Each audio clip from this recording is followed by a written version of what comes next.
दोस्तों, आज मैं आपको जीवन से जुड़ी 3 ऐसी कहानियां सुनाने जा रहा हूं जिसे जब भी आप परेशान हो, तकलीफ में हो, किसी कारण से मन अशांत हो, तब जरूर सुनना। यह आपके मन को तुरंत ही शांत करेगा और आपको कोई न कोई रास्ता अवश्य ही मिल जाएगा। सबसे पहली कहानी। एक बार एक फकीर अपनी देश की यात्रा के लिए निकलता है।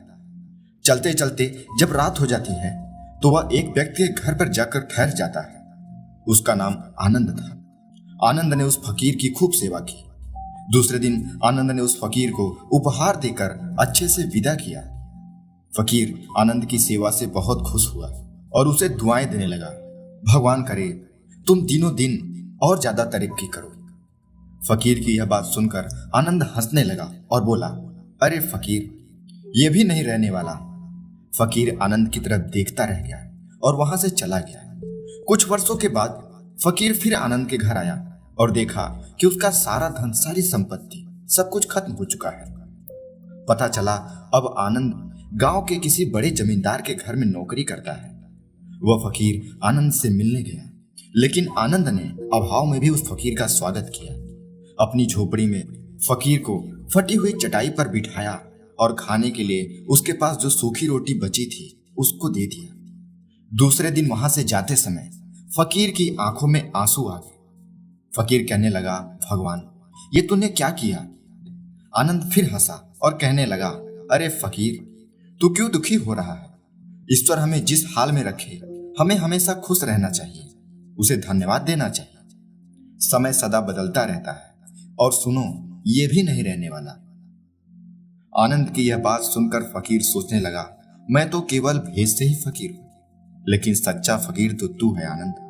कुछ वर्षों के बाद फकीर फिर से यात्रा पर निकलता है और आनंद से मिलता है।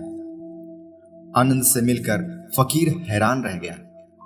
आनंद अब तो जमींदारों का भी जमींदार बन गया है। गांव वालों से मालूम हुआ कि जिस जमींदार के यहाँ आनंद नौकरी करता था उसकी कोई संतान नहीं थी। मरते समय जमींदार ने अपनी सारी संपत्ति आनंद को दे दी। फकीर बहुत खुश हो गया। उसने आनंद से कहा, अच्छा हुआ वो जमाना गुजर गया। भगवान करे अब तू ऐसे ही बना रहे। यह सुनकर आनंद फिर हंसने लगा और कहने लगा, फकीर, अभी भी तेरी नादानी बनी हुई है। फिर फकीर ने पूछा कि क्या यह भी नहीं रहने वाला? आनंद ने कहा, हाँ, या तो ये नहीं रहेगा या फिर इसको अपना मानने वाला चला जाएगा। यहां पर कुछ भी हमेशा रहने वाला नहीं है, और अगर कोई चीज शाश्वत है तो वह है हमारी आत्मा। वो भी हमारे मन की शांति, हमारे मन का सुकून, और बाकी जो कुछ भी है वह हमेशा रह नहीं सकता, उसे खत्म ही होना पड़ता है। फकीर ने आनंद की बातों को बड़े ध्यान से सुना और वापस चला गया। कुछ सालों के बाद फकीर उसी गांव से गुजरने लगा तो वहां आनंद का महल तो था, लेकिन उसमें आनंद नहीं। उसमें कबूतर कुटुरगु कर रहे थे, क्योंकि आनंद अब इस दुनिया में नहीं है, उसकी मृत्यु हो गई थी। वो फकीर मन ही मन सोचने लगा कि ये इंसान जिंदगी भर कितना दौड़ता रहता है, रोता रहता है, दुखी होता रहता है। जिन चीजों के लिए इंसान दुखी होता है वह वास्तव में हमेशा रहने वाली ही नहीं है। वह सारी चीजें, सारी परिस्थितियां बदल जाती। यह कहानी हमें शिक्षा देती है कि हमारी जिंदगी में जब भी कोई मुश्किल आए, कोई तकलीफ आए, तो हमें यह सोचना चाहिए कि जिंदगी में उससे पहले जो भी मुश्किलें, जो भी तकलीफें आई, क्या वो रुकी?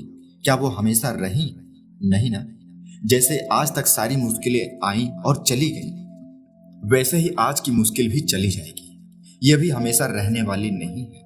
तो दोस्तों, आपकी जिंदगी में कितना भी बड़ा दुख क्यों ना हो, कितनी भी मुश्किल क्यों ना हो, आप मन में यह विश्वास रखना कि यह मुश्किल, ये तकलीफ हमेशा रहने वाली नहीं है। दूसरी कहानी। एक बार एक व्यक्ति मृत्यु के करीब था, मरने वाला था।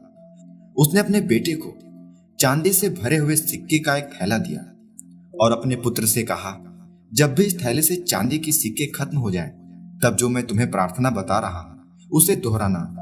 चांदी के सिक्के थैले में फिर से आ जाएंगे। उसने अपने बेटे के कान में 4 शब्दों की प्रार्थना कही और फिर मर गया। अब बेटा चांदी के सिक्कों से भरा हुआ थैला पाकर बहुत खुश हुआ और उसे खर्च करने में लग गया। वह थैला इतना बड़ा था कि उसे खर्च करने में कई साल बीत गए, लेकिन इस बीच वह 4 शब्दों की प्रार्थना को भूल गया। जब थैला खत्म होने को आया तब उसे ध्यान में नहीं आ रहा था कि आखिर वो 4 शब्दों की प्रार्थना क्या थी। वह उसे याद करने की बहुत कोशिश कर रहा था, लेकिन उसे याद नहीं आया। अब वह इस प्रार्थना को लोगों से पूछने लगा। सबसे पहले अपने पड़ोसी से पूछा कि क्या तुम ऐसी कोई प्रार्थना जानते हो जिसमें 4 शब्द होते हो? पड़ोसी ने कहा, हाँ, एक 4 शब्दों की प्रार्थना मुझे मालूम है। भगवान मुझे सब कुछ दे। उसने सुना और कहा कि ये वो शब्द नहीं, वो शब्द कुछ अलग ही था। उसने बहुत सारे 4 शब्दों की प्रार्थना को बार बार बोलकर देखा, लेकिन उस खाली थैले में सिक्के बढ़े ही नहीं।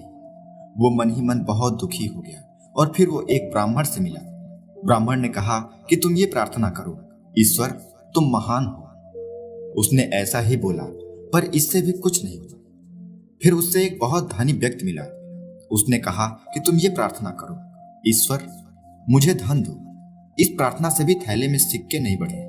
आखिर में वो उदास होकर अपने घर में बैठ गया।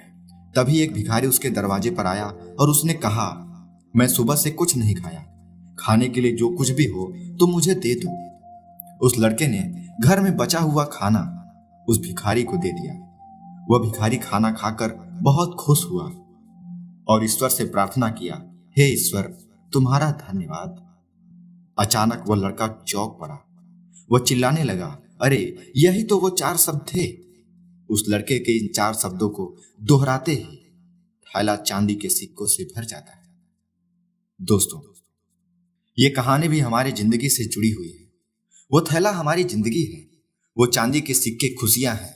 जब तक हम अपनी जिंदगी में शिकायत करते रहेंगे, परेशान रहेंगे, दूसरों की बुराई करते रहेंगे, निंदा करते रहेंगे, तब तक हमारी जिंदगी के खाली थैले में वो खुशियों के सिक्के नहीं आने वाले।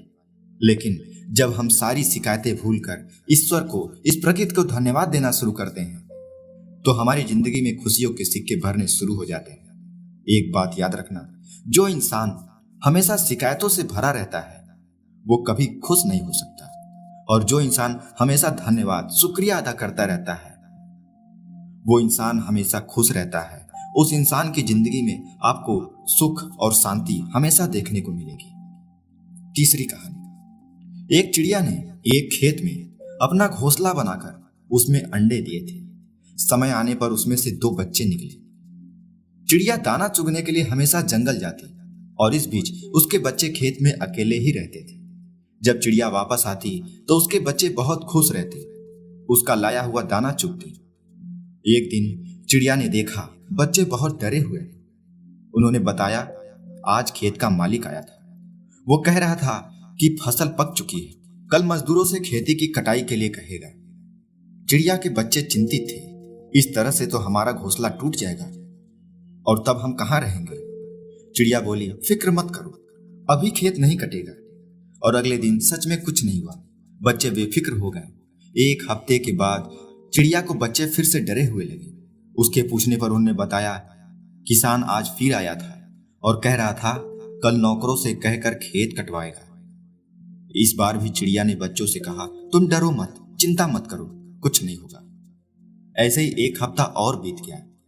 इस हफ्ते बच्चों ने चिड़िया से बताया कि किसान आज फिर आया था और कह रहा था फसल कटाई में बहुत देर हो गई, कल वो खुद आकर फसल काटेगा। यह सुनकर चिड़िया बोली, अब कल फसल जरूर कट जाएगा। वो अपने बच्चों को लेकर तुरंत एक सुरक्षित स्थान पर चली गई। बच्चे यह सोचकर बहुत हैरान थे कि आखिर माँ को इस बात का पता कैसे चला कि इस बार खेत सचमुच कट जाएगा। तब वो चिड़िया कहने लगी, जब तक कोई इंसान दूसरों पर निर्भर रहता है तब तक उस काम के पूरा होने पर संशय बना रहता है, लेकिन जब कोई व्यक्ति किसी काम को खुद करने की ठान लेता है तब वो काम निश्चित ही पूरा हो जाता है। यह कहानी हमें शिक्षा देती है कि जब तक हम दूसरों पर डिपेंड रहेंगे, दूसरों पर आश्रित रहेंगे, दूसरों के भरोसे काम करते रहेंगे, तब तक हमारा काम ढंग से नहीं हो पाएगा। उसके पूरा होने का संशय हमेशा बना रहेगा। लेकिन जब हम अपने सारे काम अपने हाथ में ले लेते हैं, खुद पर विश्वास करने लगते हैं, तब वह सारा काम पूरा होने लगता है, हम जीवन में सफल होने लगते हैं।